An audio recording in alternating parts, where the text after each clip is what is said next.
Hello and welcome to this practice today. My name is Chris Kunomayan and I am a yoga and meditation teacher, and I'm happy to be bringing you this practice with Village Well Parenting.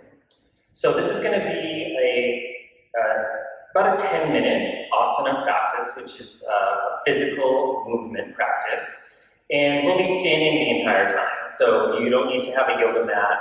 You could, leave your shoes on if you're doing this at work, or I invite you to take your shoes off because it just allows you to feel yourself grounded as we move through the practice. And feeling grounded and connected and stable is how we build our practice as we move from the ground up. So let's start off in mountain pose. So here in mountain pose, the feet are slightly apart, hip-width apart, and roll back and forth on the feet until you find that you can root all four corners of each foot into the ground. And begin now to feel rootedness into the earth. And one way that you can do this is by lifting up the kneecaps and bringing the belly button in towards the spine. The palms can be slightly facing forward and relaxing the shoulders down the back. Imagine an invisible string at the very center of your head, gently lifting the head skyward. And in this posture, and in all postures, we're trying to find a sense of balance between the downward forces that are rooting us and the upward forces that lift us towards the sky or the ceiling. And we find that middle point of balance. So imagine as though gravity is decreasing on the lower half of your body, finding rootedness, groundedness, and imagine gravity is decreasing on the upper half of your body so that you can feel from the waist up that the torso is starting to extend towards the sky. Crown of the head lifts. And remember those kneecaps lifted if that helps you find rootedness, belly button towards the spine. Really sucking it in. And here, this is mountain pose. So if I came up to you and kind of nudged you on your shoulder, you would actually be strong as a mountain. Head didn't move there. So he's looks like he's standing, but he's really in mountain pose. And here, I invite you to tune inwards. Find that sense of balance, that middle point between effort and ease. And now slowly begin to imagine you're sitting into a chair. So here you're going to sit backwards.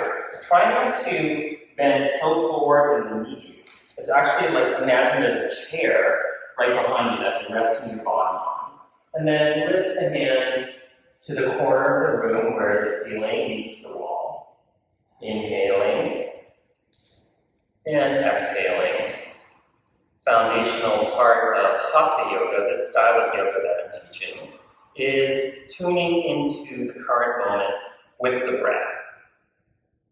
Inhale and exhale, sink 1 centimeter deeper into this Utkatasana or chair pose. Inhale, come back to mountain pose. And let's come back into chair pose one more time.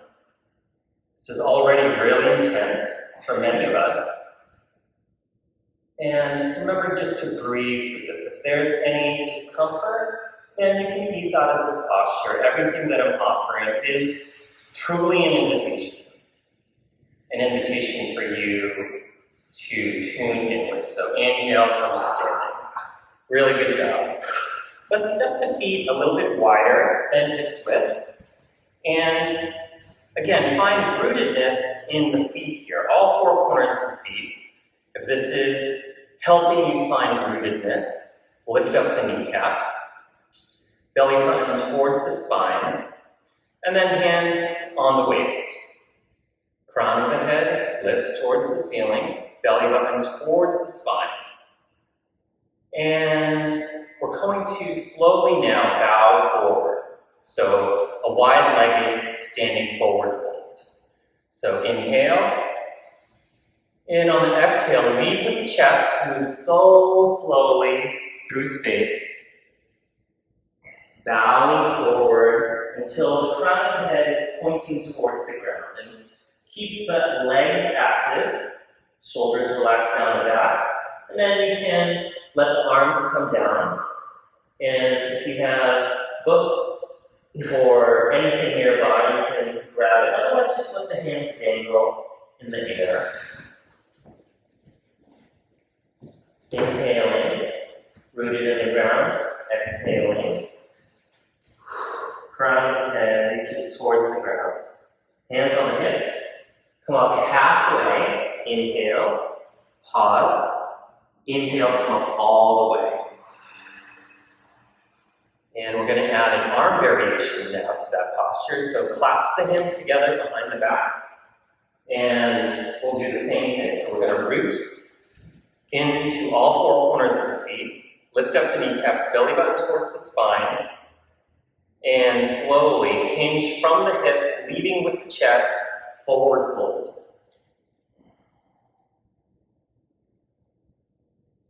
And clasp the hands together, root the feet, crown of the head reaches towards the ground, inhaling, and exhaling. Breathe it in, and let it go. Nice job. Hands on the hips. Inhale, come up halfway only, not the whole way. Exhale. Inhale, come up all the way. Nice job. We'll do a couple warrior poses to close out this practice. So point the left foot away from the body and then begin to bring the left leg into an L shape. So here, it's helpful to widen the stance so that the legs are far apart. The right foot is parallel to the yoga mat if you're on a yoga mat. Otherwise, it's perpendicular to the left foot. And the heel of the left foot is bisecting the right foot. So alignment-wise, the heel is coming right where the arch of the right foot is, heel of the left foot. Now, inhale the hands in either direction. And reach the fingertips as though you're reaching across the Golden Gate Bridge. Breathing in. Virabhadrasana to warrior pose. So the left knee is tracking towards the second toe. The pinky side edge of the right foot is rooting into the ground. Imagine there's invisible blocks underneath either hand and press down on those blocks. And belly button towards the spine, gazes over the left fingertips. Breathing in and breathing out. Nice work. All right, let's bring the legs, the feet parallel to each other one more time, hands on the hips. And then point the right toes away from the body and begin to bend the right knee into that L shape.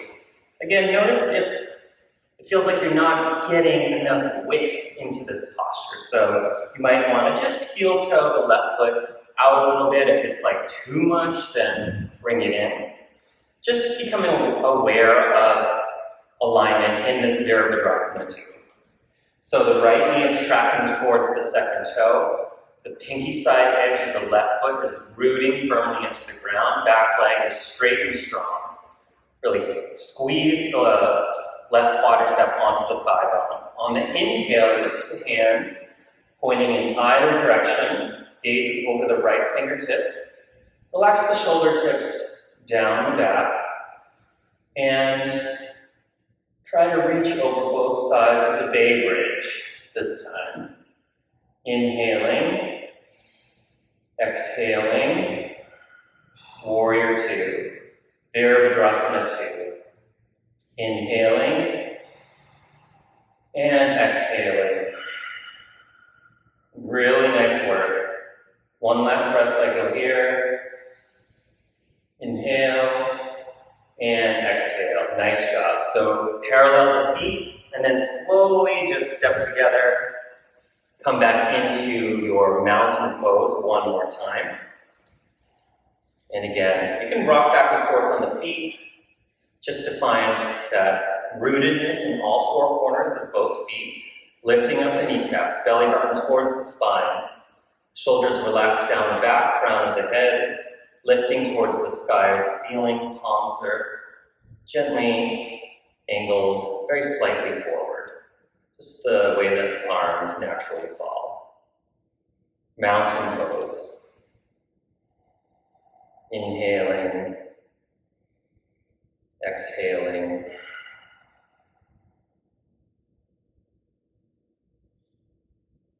And if it's supportive here, I invite you to close the eyes or soften the gaze. Close off this practice with just a mindful moment of tuning in to how it feels in your body at this moment. Noticing the quality of the thoughts, sensations in the body, maybe a gentle buzzing sensation, maybe not. Tuning inward to the experience of being alive in this body, in this moment. And you can come back to normal standing. No need for mountain pose here, just soften in this standing posture. And when you're ready, I invite you to close the eyes and bring the gaze back into focus. Shanti, Shanti, Shanti, peace, peace, peace. Thank you for practicing today, and we'll see you again very soon.